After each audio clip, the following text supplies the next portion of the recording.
lot of eventful circumstances. Number one, we have seen the demonetization. Second is change of guard in US. The third is the elections in the referendum in the Italy.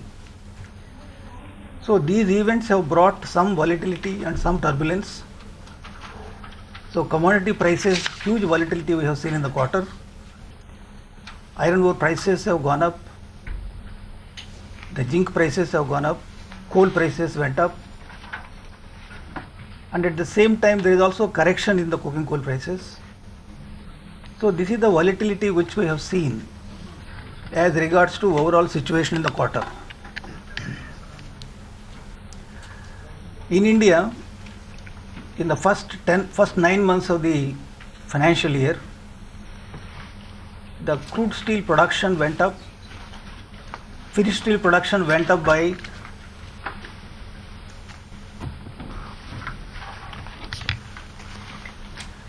10.5%, whereas consumption went by only 3.3%. But what is really concerning as regards to the numbers in the Indian steel scenario is the growing imports. In the month of December, the imports went up by 33% over November, over 8 lakh tons. So these are the circumstances under which JSW Steel performance has to be looked at. I am very happy to share with you JSW Steel achieved a crude steel production of 3.86 million ton, which is a growth of 43% year on year. Similarly, sales volume also went up at the same extent of 43% in this quarter. The higher volumes year on year and the better performance in terms of operational efficiencies, value added product mix going up, geographical mix changing, JSW Steel performance was better even compared to the Q2 in terms of per ton of steel EBITDA if you compare.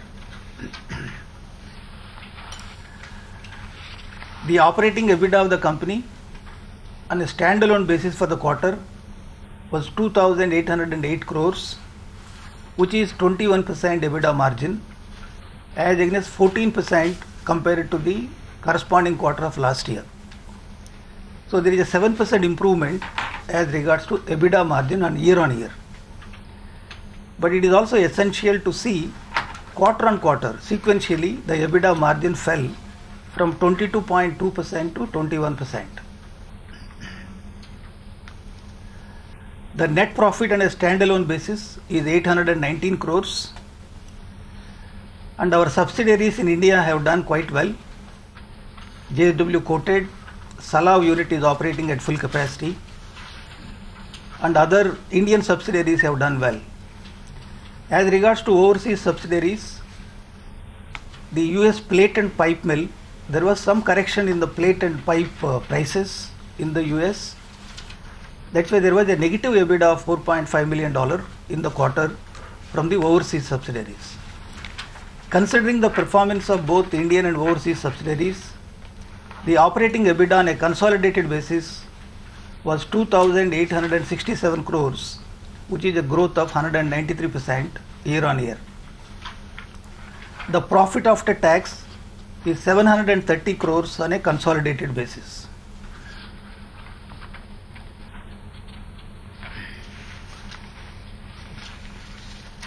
The total net debt of the company is 44,265 crores, is more or less at the same level as on 30th September.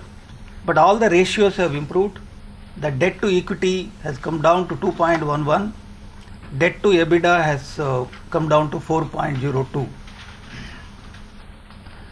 The company has given a guidance that in this year we will achieve 15.75 million ton of crude steel and 15 million ton of sales.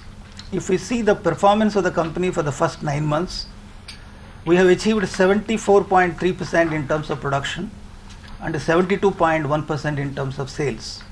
So we are reasonably confident that we will be able to achieve our guidance for the full year.